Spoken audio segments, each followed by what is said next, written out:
Hi, my name is Jill, and I'm a Legionnaires survivor.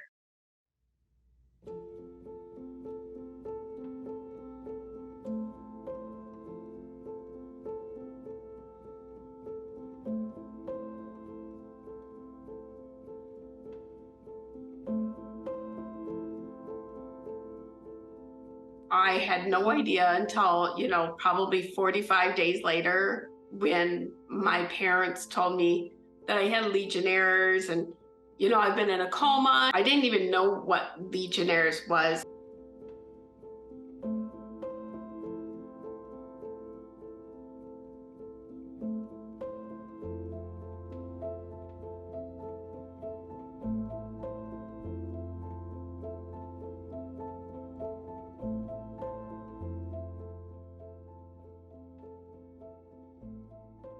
I live in Minnesota. I'm a native, so you might hear it in my accent a little bit. I'm married with two stepchildren and two dogs. I'm a very big walker. I always was walking my dogs for miles, oftentimes.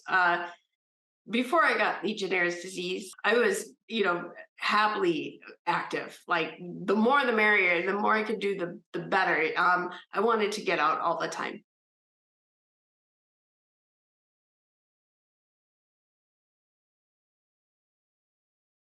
I don't think anyone thinks they would be, it would actually happen to them. And I was definitely that person. I didn't think, when it says lower the ability to fight infections, I think that's how it's mostly worded. I just didn't know at all to what magnitude that meant. I actually remember it was the Thursday before I entered ICU. And I was at work and I had a meeting with a client on the phone.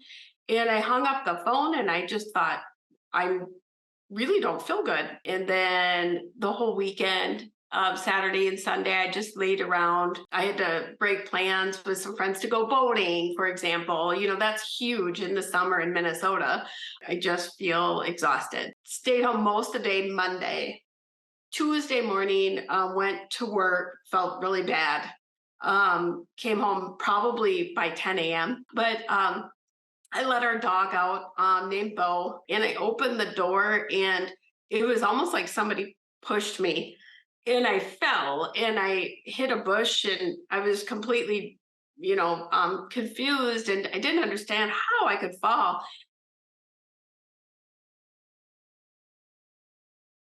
He found me in our basement, and I don't know how I got down there. I was laying on my stomach, and then I raised my head, so I was definitely conscious. Yeah, and he said, "Oh my gosh." He looked at me, and my left bone here appeared to be really red and swollen. But he had asked me if anyone had come in and hurt me. So he called my sister, who is a nurse practitioner, and he took me to the hospital, one closest to our house. Come to find out, I had Legionnaires that had developed into septic shock, so my organs were failing. And then the saga begins.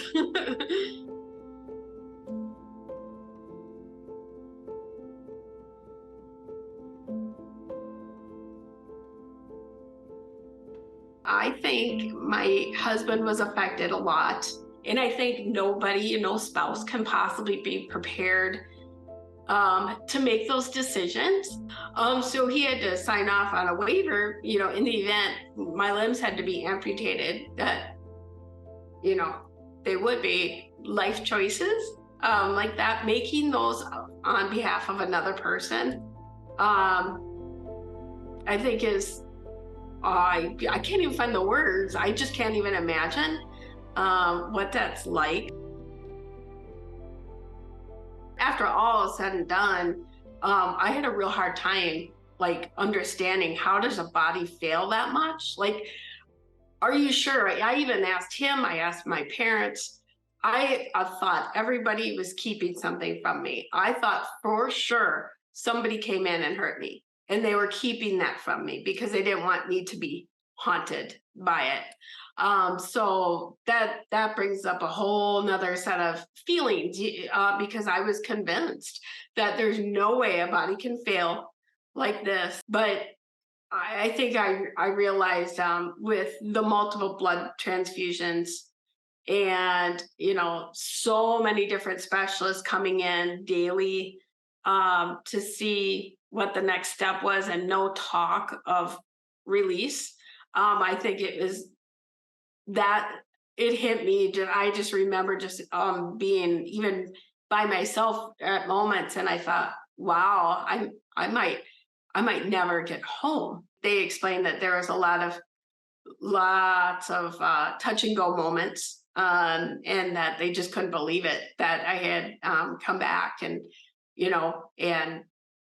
am as vibrant, as what one of the nurses indicated, that I was, because she thought for sure I would probably have some speech impediments. After I got out of the original the ICU, I had to go by ambulance to a long-term a hospital, to address the healing of the trach, and taking that out and getting, my lungs strong again, and the brain injuries. So I had to have speech therapy and occupational therapy and physical therapy. The Legionnaires that became the septic shock and did all the damage to my organs, that was kind of the culprit, because it not only hurt my organs, but it hurt all my muscles. It basically made all my muscles just like quit working, including, swallowing even.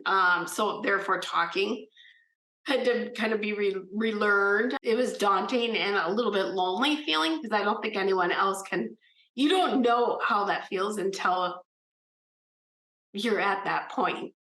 Yeah, when there's not a game plan to get you released. The game plan is to get it so you can brush your teeth, and get out of bed. I couldn't even get out of bed without 4 people helping me. When I left and got discharged finally from the intensive rehab, they had indicated that the hard part is coming, and they weren't kidding. The next year was uh, completely challenging on all levels. I remember my physical therapist when she saw me out when I was discharged, and she said, "No, what's your goal going to be?" And I'm like, "My goal is going to be, walking bow again." And she goes, "Oh, just start by walking in your kitchen."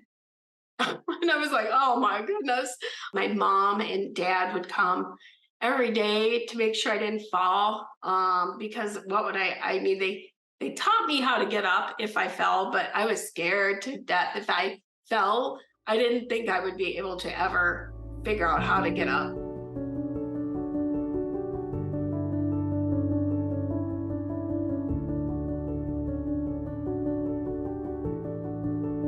This is one of the reasons I want to, like, do this video. If one person, does not pick up Legionella because of our efforts, that is so worth it to me, because I don't wish it on anybody.